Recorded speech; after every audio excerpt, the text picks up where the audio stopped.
Welcome once again to Cinemaholics, the major motion podcast, where we talk about the biggest and best films coming to theaters and streaming online. From the San Francisco Bay Area, I'm John Negroni, film editor for InBetweenDrafts.com. From Pittsburgh, Pennsylvania, he's over there playing with his dolls. It's Will Ashton. What up? The biggest movie event is that 2023. Is that a tundra that is double that you just did right there? Is it playing with dolls? Is Sure. there another meaning that was I accidentally clever? No. It's always the fair answer, isn't it?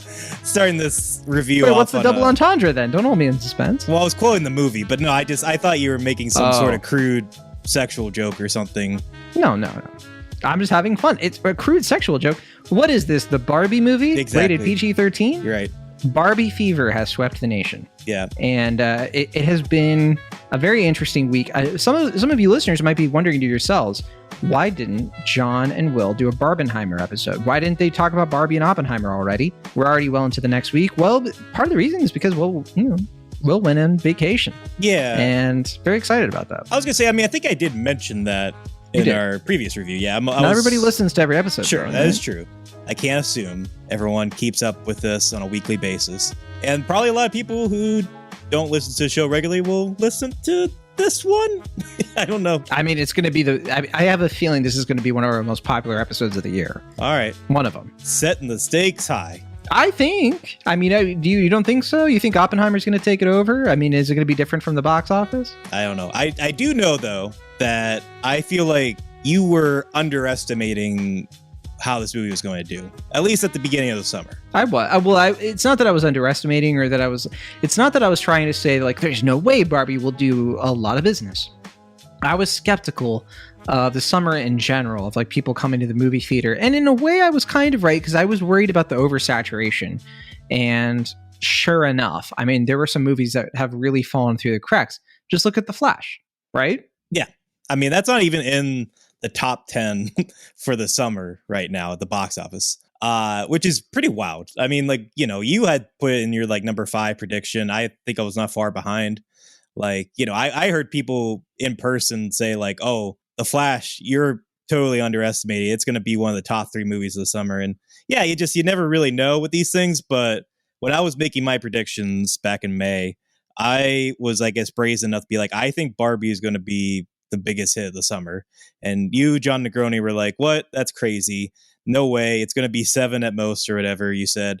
And I was like, I don't know, man. I feel like this is just that one movie that, at least for the summer, that I'm hearing regular people talk about. I'm seeing genuine, palpable excitement about in a way I wasn't seeing with something like Ruby Kraken, or what is it? Ruby Gillman, Teenage Kraken. Yeah. That's well outside the top 15. I want to say.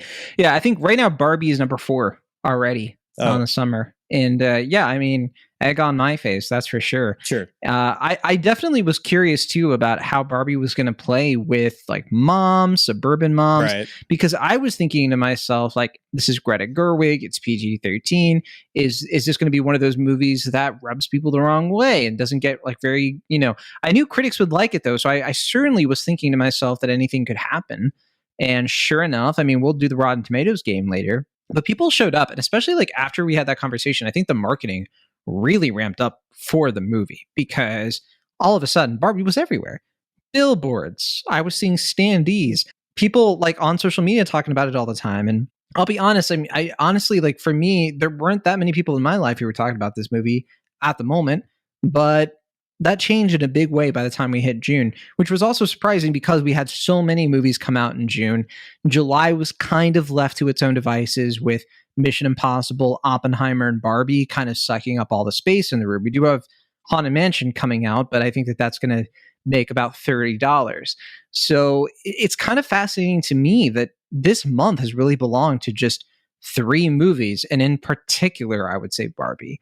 Would you agree with that? Yeah, because I can't think of another example where 2 different movies that are meant to be counter-programmed to each other benefited by being as a unit released on the same day. There's been examples of Dark Knight and Mamma Mia both coming out the same day. That's the one that I put out there. I think that counts and qualifies quite well, because I remember both movies did pretty well. Well, Mamma Mia did better than expected, because I think that it was that counter programming. What I'm saying though is that's an example of people who don't want to see The Dark Knight went to see Mamma Mia, from what I can Mhm. recall. This is This is the rare opposite. example where people were seeing, like, Oppenheimer way overperformed according to expectations because people were seeing it with Barbie. It wasn't Yes. like people were seeing Oppenheimer or Barbie. It's they're seeing the Barbenheimer experience.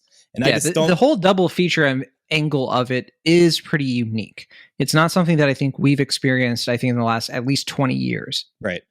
Yeah, I'm just trying to think of any recent example where that's happened, where people have like, both these movies are big events and I need to see them together and dress up and take a group and get tickets in advance. And yeah, I don't know, it's really fascinating to me. And obviously it's encouraging, but I feel like this is probably like a fluke. I don't see a situation like this happening again, even though I think Hollywood's going to try.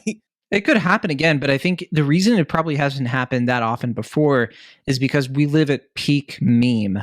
And I think the memes have really driven this. And we saw the kind of inklings of this sort of thing with the Gentle Minions meme from last summer, right? Where a whole bunch of people on TikTok dressed up to go watch the Minions movie. And whenever you get like the youths like decide on their own that they're going to make something a thing, it just happens. You can't control it and you can't predict it. And the studios will try and they will fail. But the whole Barbie Oppenheimer thing, it really is a stroke of like, in normal circumstances, it wouldn't have happened because the studios, Universal and Warner Brothers, would not have tried to compete directly with each other in this way. Under those normal circumstances, they probably would have released Barbie at a different time, probably like against Haunted Mansion or the other way around, maybe Sure. Oppenheimer against. But no, they stuck their feet in the sand with this one. They were like, no, Oppenheimer's here to stay. You're not going to mess up with our like, somewhat timing with the bomb. And with Barbie, I think it was a matter of like, we're not going to release it later in July. That's like, the first 4 weeks are so crucial. They're not going to let it edge past the summer. So yeah, there it is. Do you think like the people make like box office reports? Do you think that they were like shaking with anger that they couldn't say Oppenheimer is a bomb? Shaking with anger. Right. Yeah. There's like close-ups on their faces that are just, I know you haven't seen the movie yet. Oppenheimer, I have seen. Terrific movie. I'm excited to talk to you about it. It's very, very good. Cillian Murphy's Oscar to lose, quite honestly. But we're here to talk about Barbie. Sure. We're here to talk about Margot Robbie and Ryan Gosling and Greta Gerwig especially. This is Greta Gerwig's third film. She made Lady Bird and Little Women before this, both very good movies. I think you mean her fourth film. What was her other one that I'm forgetting? We were just talking before we recorded about mumblecore movies, and that she co-directed Nights and Weekends with Joe Swanberg, your favorite. Oh, you're right. Yeah, I forgot she. Well, I always forget that she co-directed that because Swanberg is such a prima donna. Sure. It's hard for me to even imagine the guy co-directing anything, quite honestly. And I say that as somebody who has simped for Joe Swanberg far too many times than I want to admit, unfortunately. You are the biggest Joe Swanberg stan I know. And by biggest stan, I mean, I think you're the only stan I know for Joe Swanberg. Yeah, I was the biggest fan, of Win It All and Drinking Buddies. And I even Happy Christmas. Anyway, yeah, so it's her third solo effort. Yeah, there you go. Yeah. Third solo movie. And we're both fans of Lady Bird. We were both fans of Little Women. Barbie is one of those movies too, where it's clearly designed, it's geared toward women. It appeals to women. It appeals to women who grew up playing with Barbies. Will and I were talking off the air before this about our different experiences with Barbie dolls. For me, I played with Barbies, like with my sister and stuff. I'm not a stranger to the Barbie lore. When they were doing the stuff in the movie where we walk through the Barbie like showers and all that, I was like, yeah, I know all this. I know about the dream house. I had two sisters. But Will, you have sisters as well, but I guess you didn't have as much experience with the Barbie play sets. You're a little bit too busy, cleaning up your hot rods. Sure. Oh, I mean, yeah, I mean, I have younger sisters, so I mean, I have kind of vague memories of like playing, like playing along with them, maybe with the Barbies, but I don't have any like memories as a kid playing with like Barbies or dolls or like G.I. Joes or using your imagination in general. Yeah. Yes. Sure. Always the realist. Right. I was just making little Todd Salons movies with my doll sets. shooting like little videos with like your Kodak, you know? Right. Um, but Barbie, obviously, it's one of the most recognizable brands in the world. It's a shame, we were considering having a female guest with us to talk about, because that would have been nice. Unfortunately, our guest couldn't make it, so it's just going to be the boys. But we'll do our best. We'll do our best to provide whatever insight two guys can provide, which I suppose isn't that much.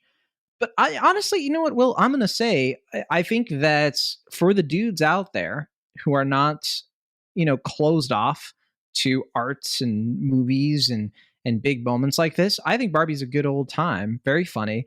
And I don't think you have to be somebody who played with the dolls religiously growing up to engage with this movie. If anything, I think the only people that this movie's designed to not please are like the most annoying people on the planet, which are, people who would go into it just to hate watch it. You know what I mean? Yeah, I would agree with that. I mean, I think there are a lot of pleasant surprises with the film, and I think one of them, and I was even talking about this, or rather, this was discussed in a group I met up with after the film, is that it's like saying as much about fatherhood and malehood and like the patriarchy as it can often say about womanhood. Maybe not, I shouldn't probably say as much, but like there's a lot to grasp here as a male that is separate to Barbie, and a lot of it's obviously done in jest and satirically, but no, I mean, I think it is like a pretty thoughtful film. Yeah, it's talking directly to men in certain cases. Yeah, and I mean, it's the type of thing where I knew, because it was Greta Gerwig and Noah Baumbach writing together, considering that like they've written very smart character-driven films together in the past, like Mistress America and Francis Ha and what have you. But While We're Young, yeah, did they write that together? I don't think they did. I think that was just I know Baumbach did, but right. I'll double check. But in any case, yeah, I mean, I just think it's apparent here that like it's very easy to see a lesser version of this film. And I feel like we kind of got blessed with like the bizarro world, where like I feel like in a normal scenario, this would be like type of film like you hear like after a Barbie movie, it's like very basic and corporate is made, like, you get an article on the playlist or something where it's like, hey, Greta Gerwig talks about her unmade Barbie script, and it's like you hear all these details like, wow, that would have been crazy, like it's a really bummer that she never got to make that, like Mattel was like not wanting to do that. And I feel like we actually got one of those films with this, like we actually got to see like a very smart satirical, thoughtfully made film with this very well-known, well-marketed product, and that it's willing to do and say a lot of things it's willing to say and do. And yeah, I mean, it's just, I feel very blessed that we got to have this film as much as I feel kind of funny about saying I'm blessed that we got, a Mattel based product film. But yeah, I mean, I just think it's so easy to imagine the lesser version of this film being made, but we got the version we got, and that's quite a relief. Gerwig did not co-write While We're Young. I was wrong. So she, besides, of course, writing Barbie, Little Women, Lady Bird, Mistress America, Frances Ha, like you mentioned, the short film Northern Comfort. She also co-wrote Nights and Weekends, as you already mentioned, and Hannah Takes the Stairs, another Joe Swanberg joint. So those are all of her writing credits that I have listed here. She also is writing Snow White, the next big Disney live action remake, and this one's directed by Mark Webb.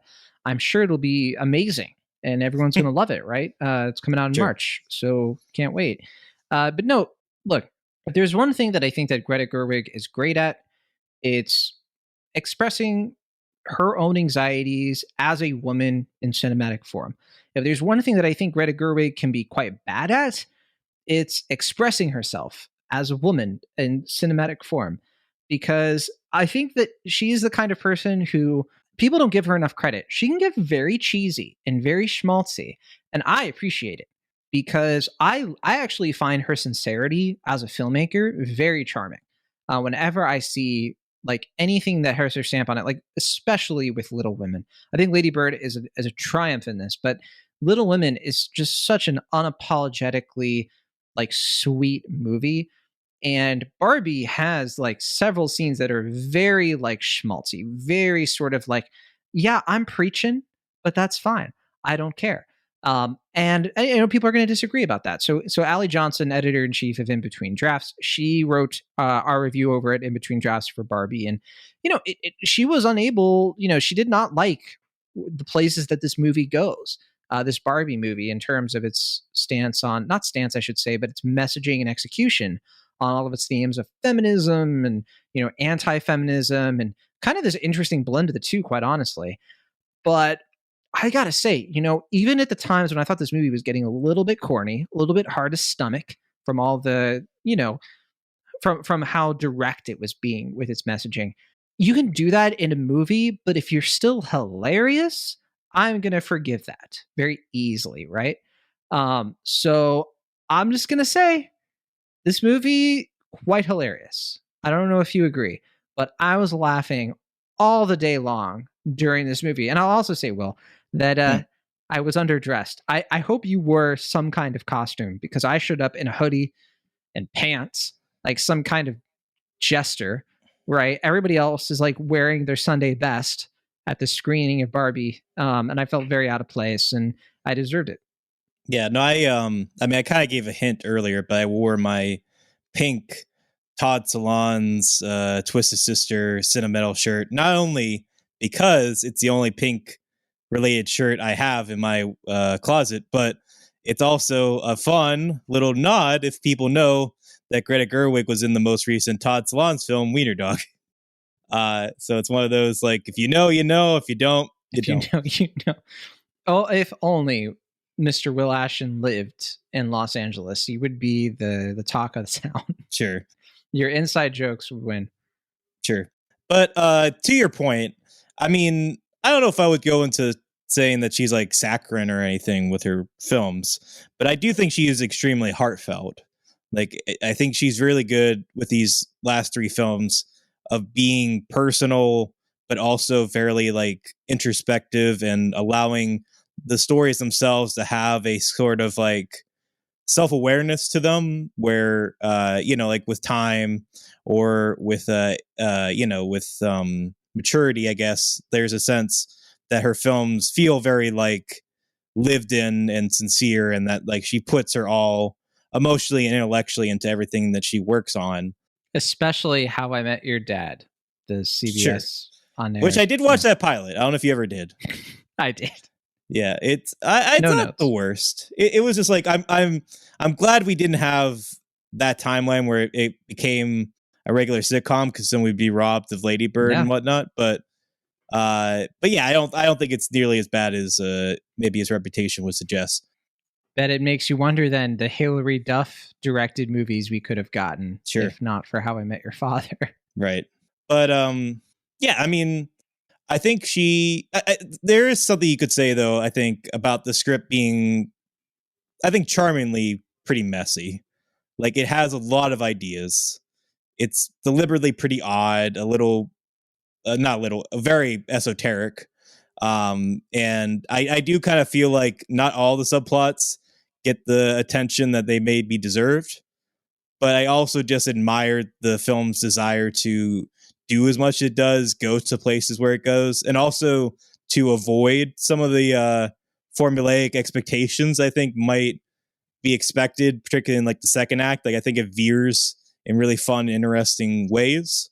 But yeah, I don't know. I mean, I don't want to jump ahead, of course, but yeah, I think this movie takes a lot of zany turns that are pretty fun, and even if it is maybe a bit leaden in some of the exposition and messaging, I do admire the film for being, as I suggested, very heartfelt and sincere in that messaging.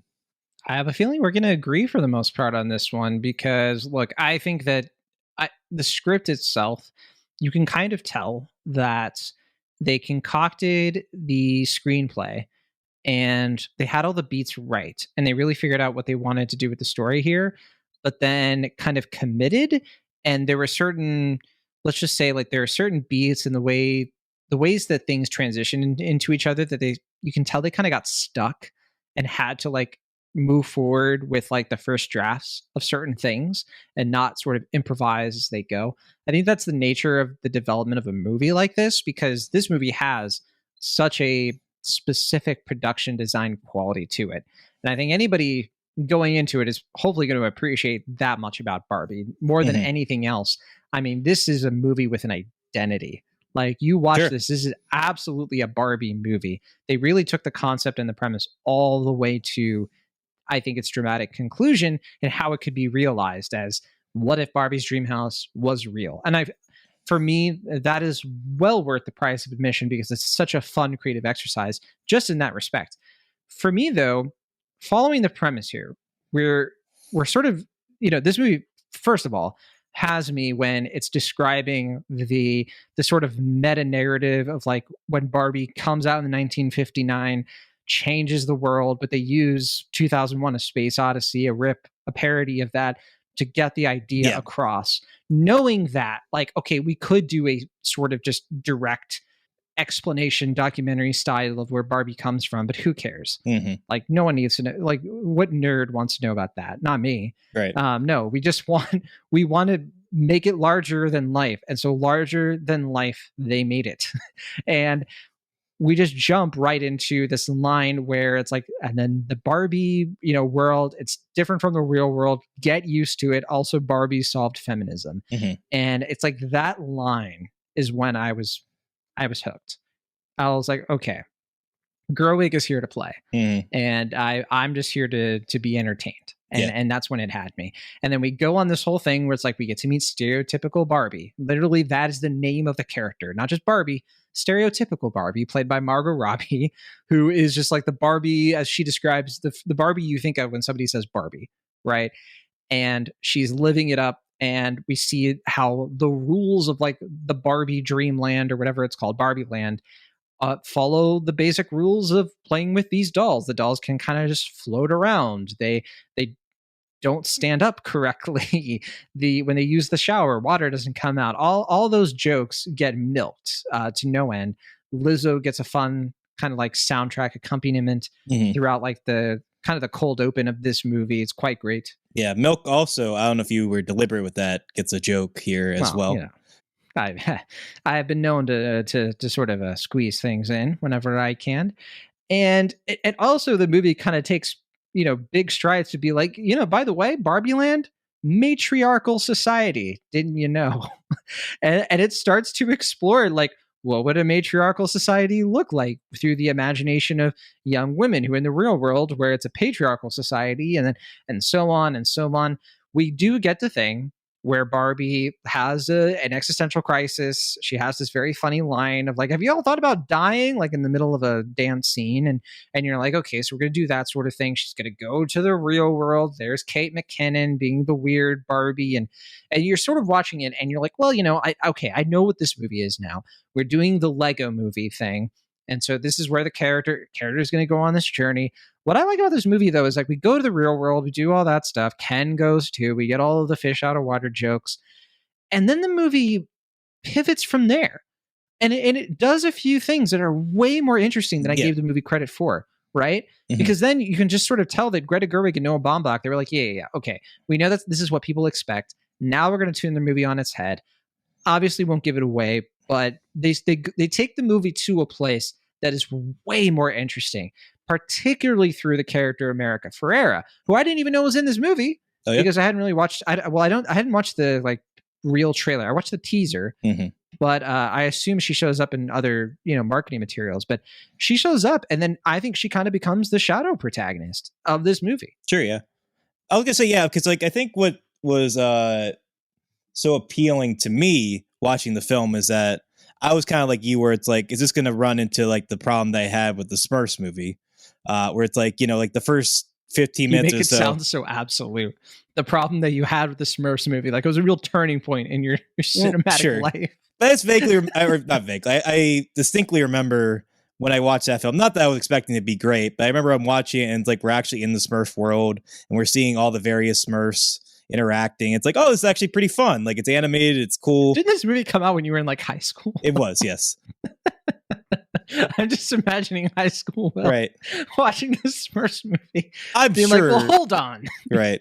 Well, I think I'm sure I've said this already on the podcast, but more so in middle school than high school. Though it was definitely in high school. It wasn't until college I think I got more discerning and what movies I watch, but definitely in high school and middle school, I would just literally watch anything. If it was a new movie, anything I could just like see because it's a movie, and I feel like I was trying to prep myself for being a movie critic, and it's like I just got to get used to seeing whatever garbage and like anything just to like, develop the taste, the flavor for it. So I remember watching this first, and obviously I knew it was going to be bad because of the reviews, but then watched the first like 20 minutes. It's like, okay, this is fun. It's interesting. This is kind of like what I would want the Smurfs movies to be if I was like a kid. And then just instantly pivots to the fish out of water. We're in New York City. We meet up with a human, do the obvious jokes and all that stuff. And I was worried that that was what this movie was going to turn into. Like we get to the real world and we do kind of like the watered down elf stuff. And like Enchanted. Enchanted. Hard, a very, very direct comparison, right? Right. And I was just like kind of nervous because it's also like just not visually as interesting for obvious reasons to be in the real world and all that.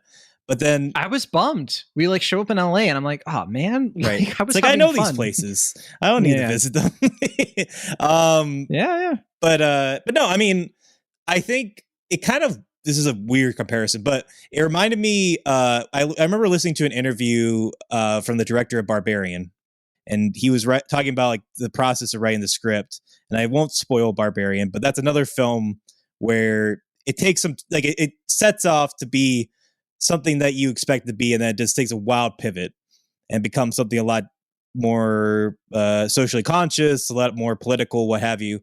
And that was, he was talking about, it was just like, as I'm writing the movie, I get to a point where it's like, well, I know where it's going to be. This is boring. Like, I'm bored as a writer. I would definitely be bored as an audience member. What should I do? And then like, he like wrote this one thing and was like, okay, now this is interesting. Where does this go from here? And then it kind of like spun out. And I feel like I got the vibe that Noah Baumbach and Greta Gerwig were like writing this script together. And it's just like, we got to go all in or nothing. Like if they don't make this movie, then we can say we tried. But like, if we're going to make a Barbie movie, we got to go all out and make the movie that would be the most fun for us watching it, as well as writing it. And I feel like, yeah, like it gets to a point near the second act, or pretty much in the second act, where it's like, okay, we're just going to kind of do like life size with Elf. Like we were saying, like, it's just like, there's a child protagonist. She's going to teach Barbie about the real world and like connect with her inner child, but that child will also, you know, like allow Barbie to have a more realistic view of the world and all that. And blah, blah, right. blah, it's blah. like, yeah, it's expected, it's boring, whatever. Maybe it'll still be funny, but that's less interesting. And then it's like, you know, without giving anything away, it's like they take this other turn and go back to Barbie land. And it's like, yes, finally, like this is fun again. Like this is what I wanted. It's great. No, it's wonderful. It's like, oh, we're good. We're fine. Like I genuinely was like, the movie is saved, because it felt like we went on this diversion, but it was a means to an end. And I think that's a great way to transition into what I think one of the most interesting things about this movie is how it treats the Ryan Gosling character more than anything else. If there's a criticism I can lobby toward it, it's that I think that almost like Margot Robbie, who's really pushing it, like really doing a great performance here, the script typically pushes her to the side so that other characters in the scene can just sort of like explode. And that includes America Ferrera. That includes Kate McKinnon to a certain degree.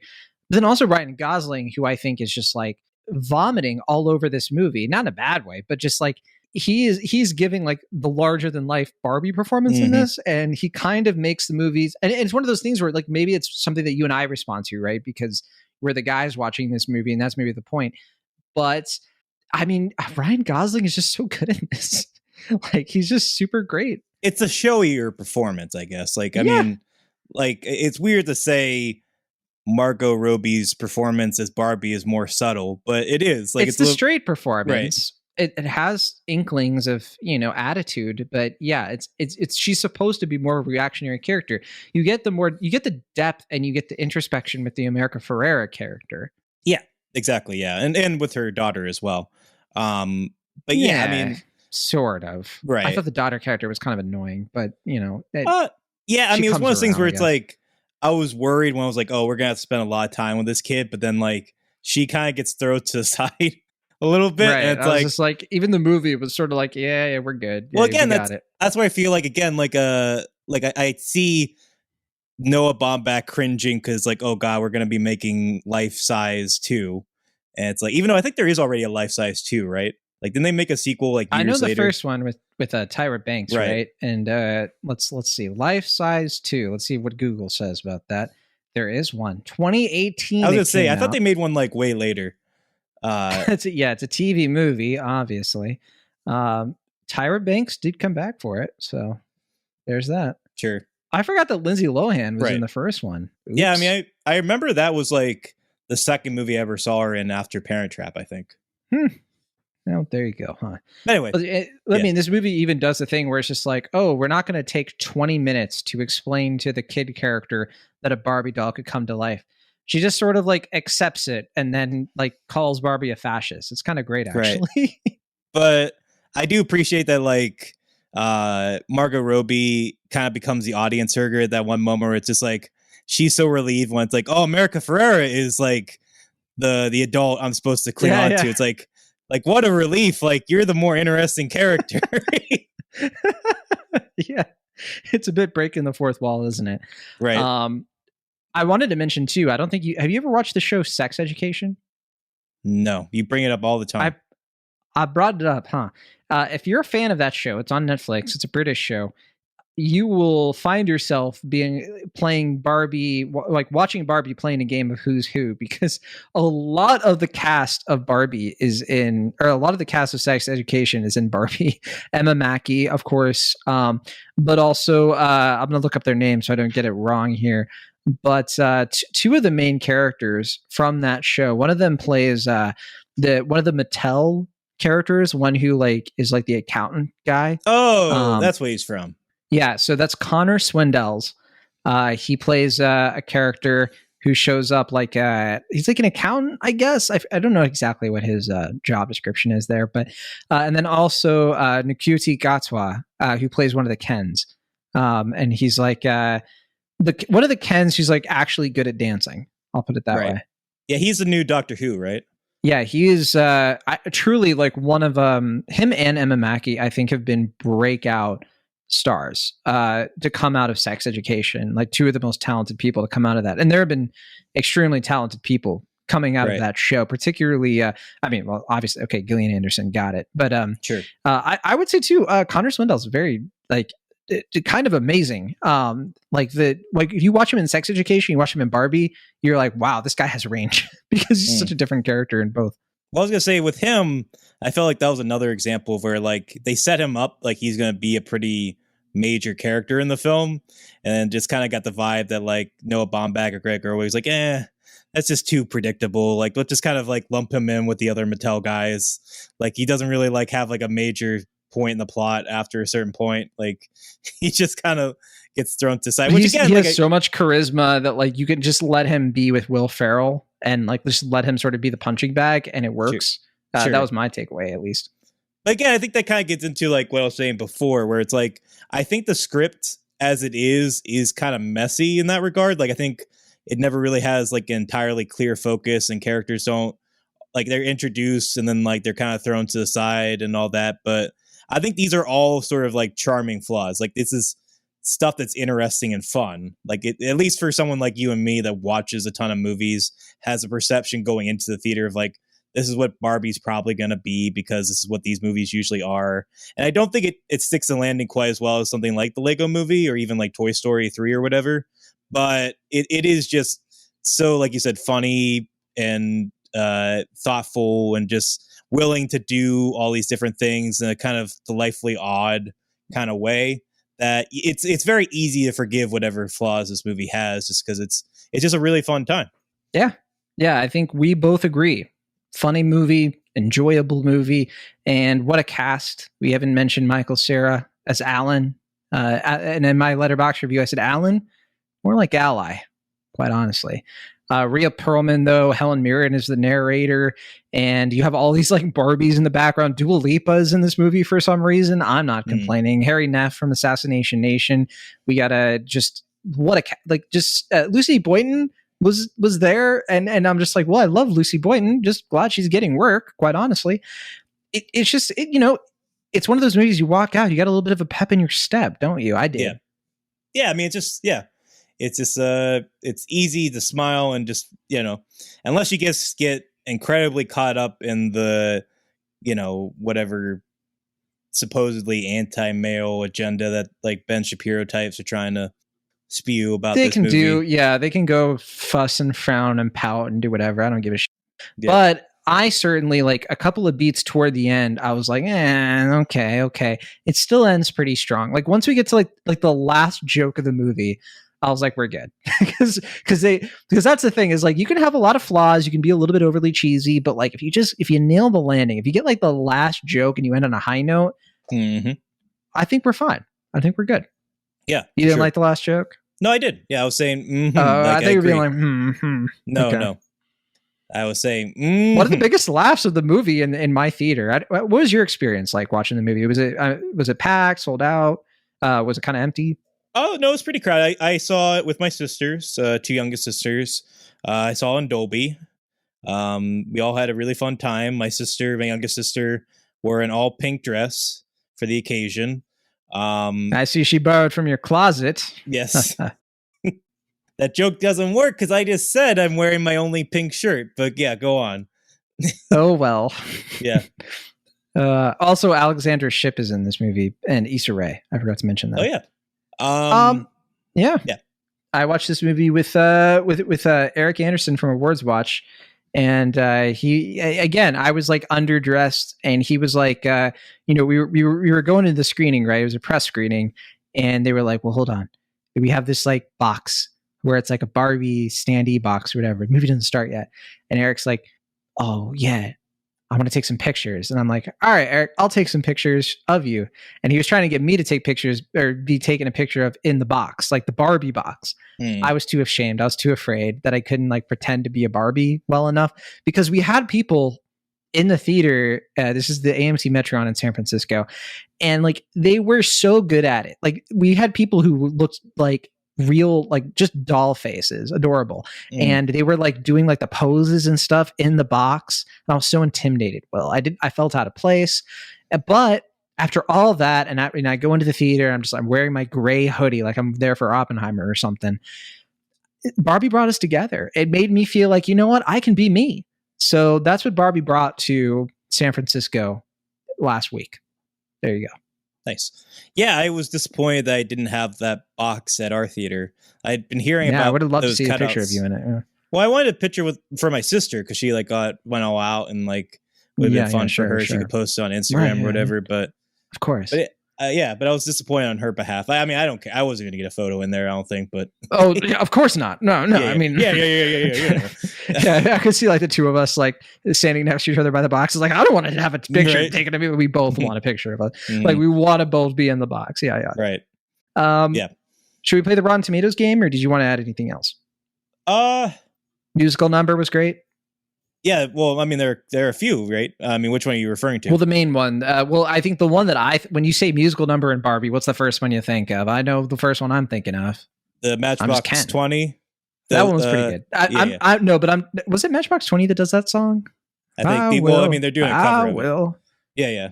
Okay. That's Matchbox. I'm talking more of like, I'm just Ken. Yeah, that whole thing. Yeah. I figured that was the case. With Simu Liu. Yeah, but yeah, no, that was the cover of Shang-Chi. Yeah.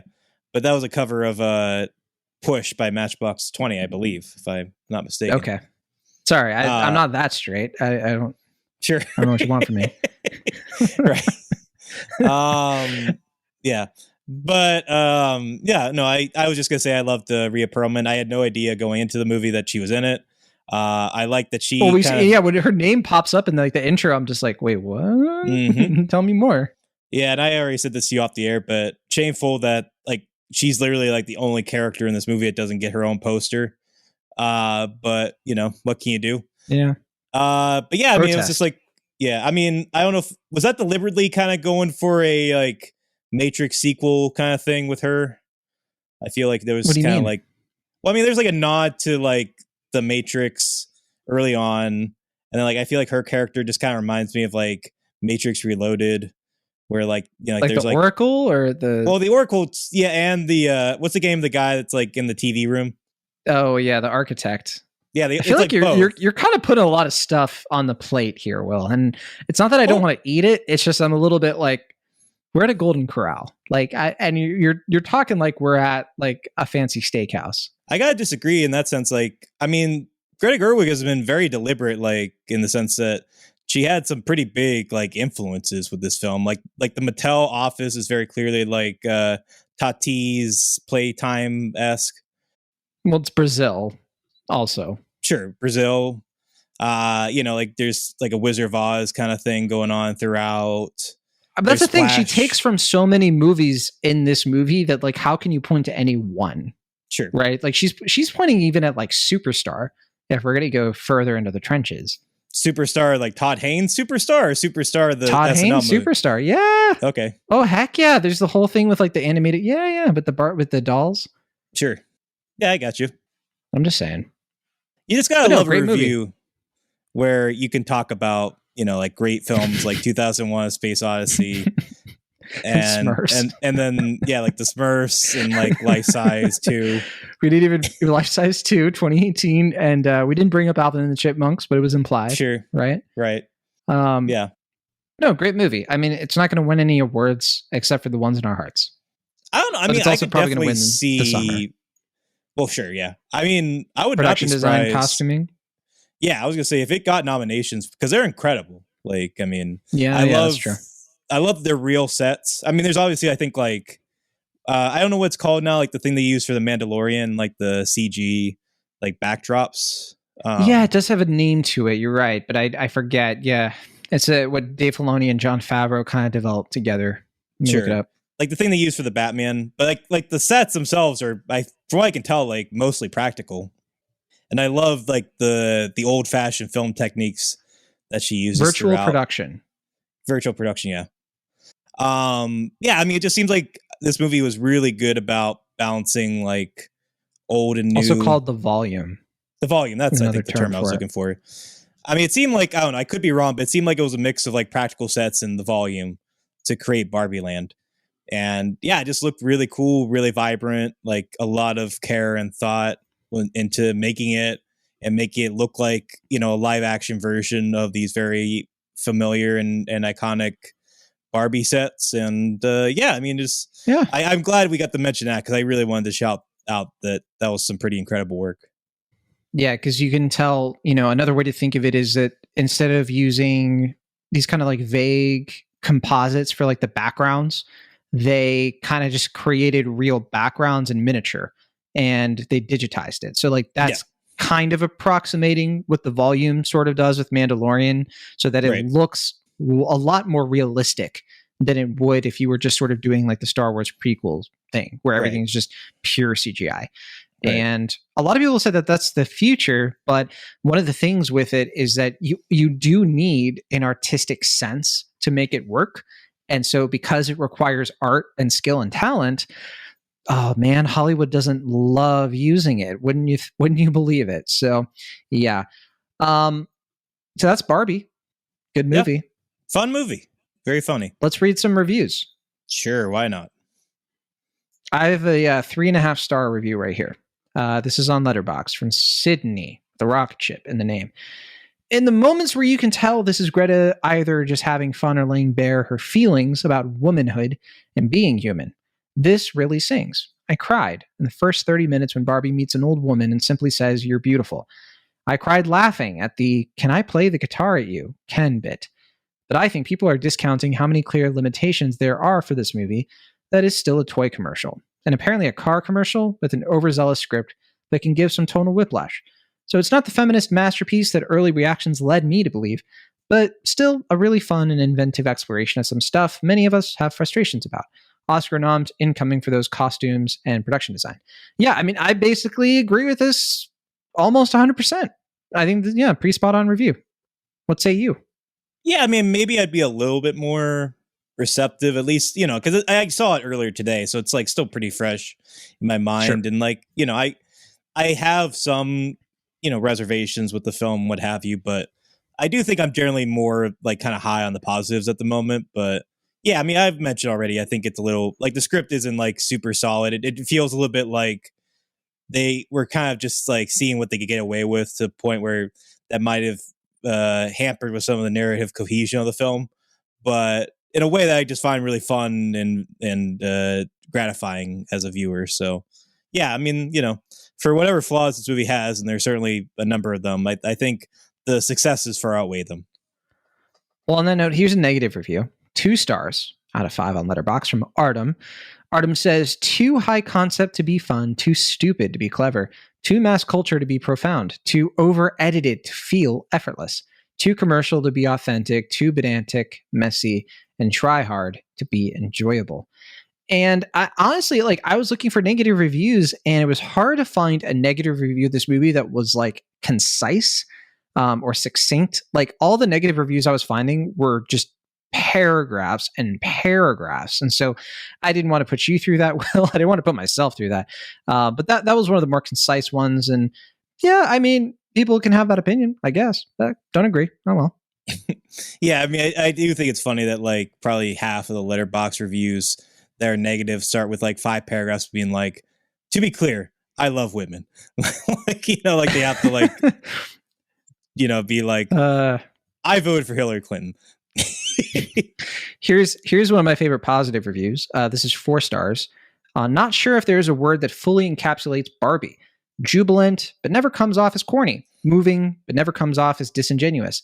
I think some of the characters and relationships are severely underdeveloped, but Barbie's journey of self-discovery is told in such a meaningful way, it's hard to imagine anyone not walking out with a huge grin on their face. I also think we have enough evidence to continue casting Gosling in more comedic projects. The guy is a hoot. Excited to see Snyder cultists and far-right men lose their shit. Same here. And also, I totally agree. I mean, Gosling, if there's one thing that The Nice Guys has managed to maintain as a movie that people probably should have forgotten about, it's the fact that he and Russell Crowe are very funny in that movie. And I think that people just haven't forgotten that Gosling he's just funny, but he's not in a lot of funny things, or not as many as he should be. I mean, I was just relieved to see him in a movie again, because I think it's been several years. I know he did The Gray Man last year, but I didn't watch that. I didn't watch that either. Right. Yeah. What was his last movie that he was full on? Let's look it up. Because I'm kind of drawing a blank. It has been a while, hasn't it? So here we go. He was in Gray Man, as we already said. First Man, 5 years ago.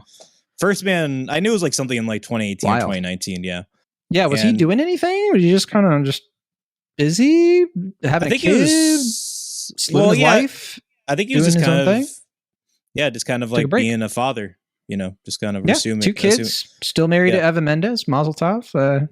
He's in his 40s now. God bless. Yeah. Did you, I don't remember the exact quote, but I do remember he was saying something about the reason he decided to do this film was he got the call, asking if he wanted to do it. He said, think about it. And then he saw one of his daughters, Barbie or Ken dolls, laying in the mud. And he was just there was such a deep poignancy there that I could see myself in that role. It was just such a great actor's brain response. Oh, I love it.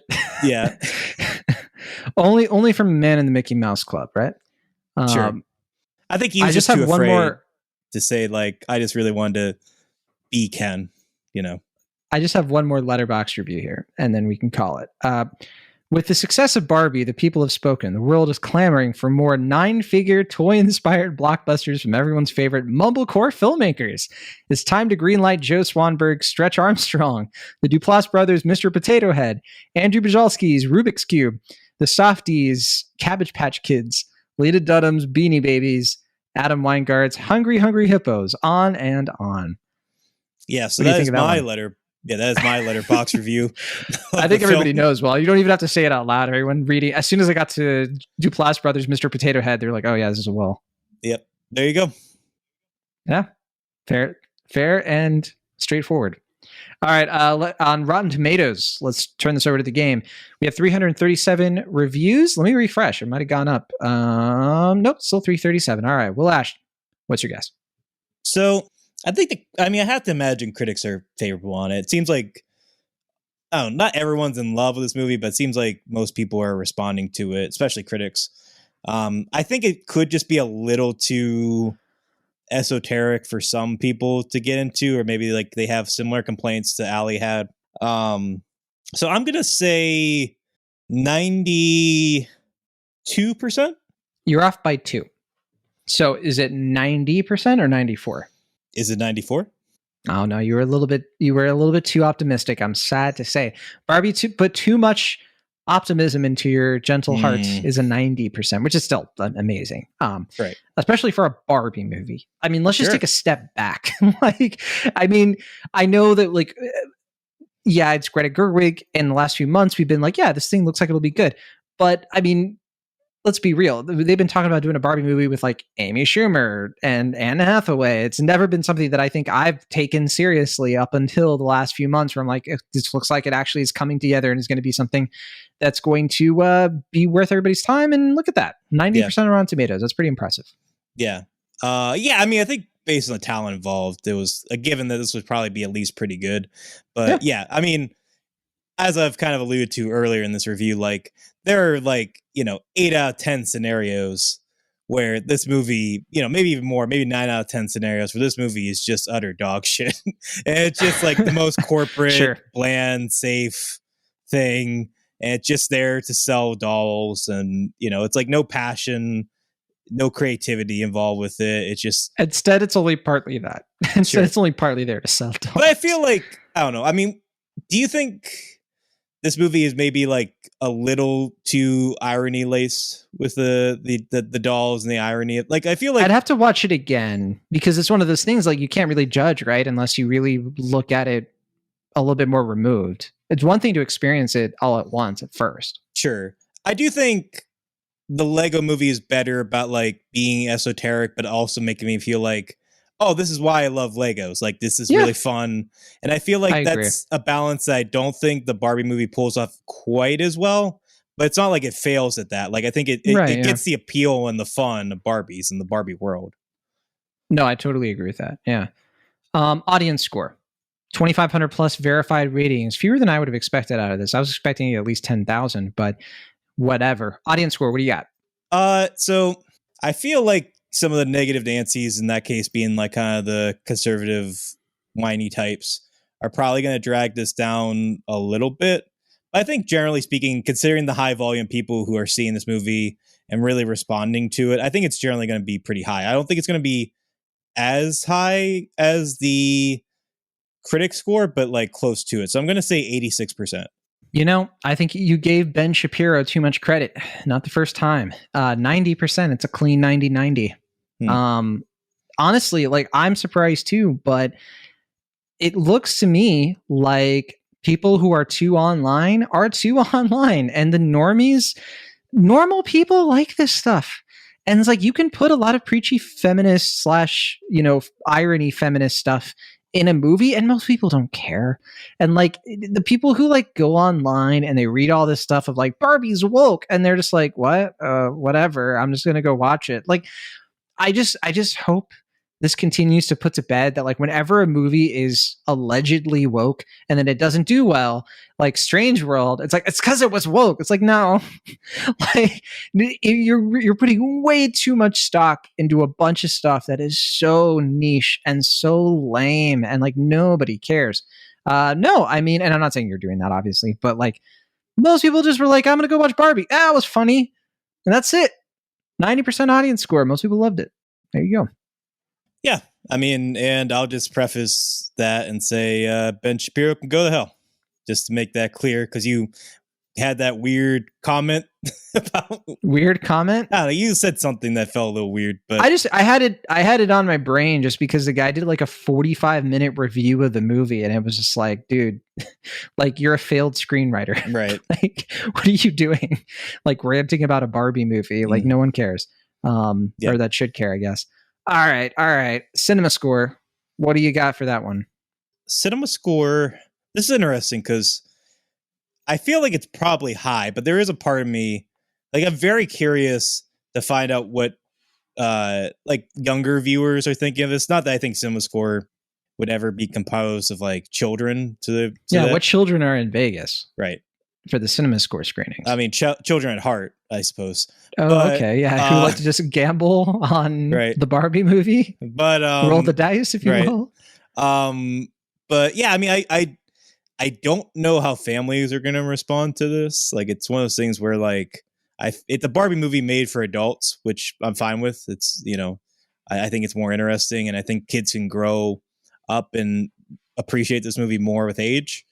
But I don't know if that's going to maybe deter some of the folks in Vegas who are like, whatever. I mean, so my gut's kind of saying B+, but based on how high the critic and audience score is, I'm going to say A-. It's an A. A? All right. Yeah. Barbie gets an A. And again, I think it's one of those cases where, like, yeah, there's some edgy stuff in it, but it's not that edgy. I like, there are a few jokes, yeah, but like, it's PG-13. Sure. I think that you can kind of look at the rating and be like, oh yeah, there is gonna be some suggestive humor. So like, I don't think that many parents are coming into this who, unless they're going into it knowing that they're going into it for the reason of being mad, maybe that would raise a fuss. Sure. It's like Brady Bunch movie kind of PG-13, I'd say. Sure. Yeah. That's probably accurate. All right, and then let's go to Letterboxd. So we have 679,000 watches on Letterboxd. That's got to be the highest for an opening weekend movie for this year. Like, I don't remember any being this high. None. Yeah. It's already number 207 on the Letterboxd top 250, and that's after they adjusted this stuff to be a little bit less, pink, if you will. Sure. So let's look at the average rating on Letterboxd. What do you think? 3.8. Higher. One more guess. 4.0. 4.2. 4.2. Okay. That's, I think, tied with the highest that the other highest of the year so far, right? I think Spider-Verse was like 42. I was going to say, I didn't know if it was, I wasn't sure if it was going to be on par with Spider-Verse. That's why I was a little hesitant to go higher than 4.0. If anything, that's like a little bit suspicious. I'm actually looking at the Letterboxd top 250 right now, and I'm gonna. Oh, okay, never mind. I was about to say, I was like, "Sweet Smell of Success" is number one. No, it's not. It's number 202. I was like looking at the wrong end of the list here, but I'm bringing up the top 100 here, and number one is Harakiri, and then Come and See, which is usually like hovering the top one or two. But Harakiri, that's the 60s Kobayashi film. I haven't seen that one. Have you? No, I haven't. I've been wanting. I mean, it's been on my watch list for forever. I just love how much it's a blind spot for me, that's for sure. I just love, I've said it already, but I love how much we can bounce between high and lowbrow film references in this review. I was wrong. Across the Spider-Verse has an average rating of 4.5, so a bit higher, but still, I mean, still in range. Yeah, people are liking the movie, and they should. It's a good movie. Yeah, I mean, I do too. So, all right. That'll do it for this week's episode of Cinemaholics. Next week, we're going to do an Oppenheimer episode. Will hasn't seen the movie yet. As soon as Will watches it, we're going to get together and do a little bonus pod for it. And then after that, we're planning to talk about Haunted Mansion. So we got plenty of stuff coming up. And I think after Haunted Mansion, I mean, we're going into August. So we're going to have some indie movies. We're going to have Teenage Mutant Ninja Turtles. We're going to have good stuff coming up. Yeah, I mean, I don't know if we're doing like Blue Beetle or like Meg 2 or whatever, but I want to talk Blue Beetle, if not with you, with somebody, just because, it could be one of the last DC movies that is of an older era, I guess. Sure. I mean, I have nothing against doing Blue Beetle. I'd be down to see it, I guess. I mean, I don't have like a ton of interest, but it'd be fun to talk about with you for sure. All right. You're going to have to catch up on all of Cobra Kai. No, not really. No. You should at least watch the first season. I feel like, I don't think you'd like it, but I think I watched like a couple episodes of Cobra Kai. I don't know why you're bringing up Cobra Kai, but because the main guy is from Blue Beetle, Miguel from Cobra Kai. I forget the actor's name, Mexican actor. He's the main guy in Blue Beetle. Oh, okay. I didn't know that. There you go. That must have sounded pretty random. It's like, Cobra Kai, what are you doing? Like, what? Right. Anyway, we'll see you next week from the Internet California. I'm John Negroni. And from the Internet Pennsylvania, I'm Will Ashton. See you next time.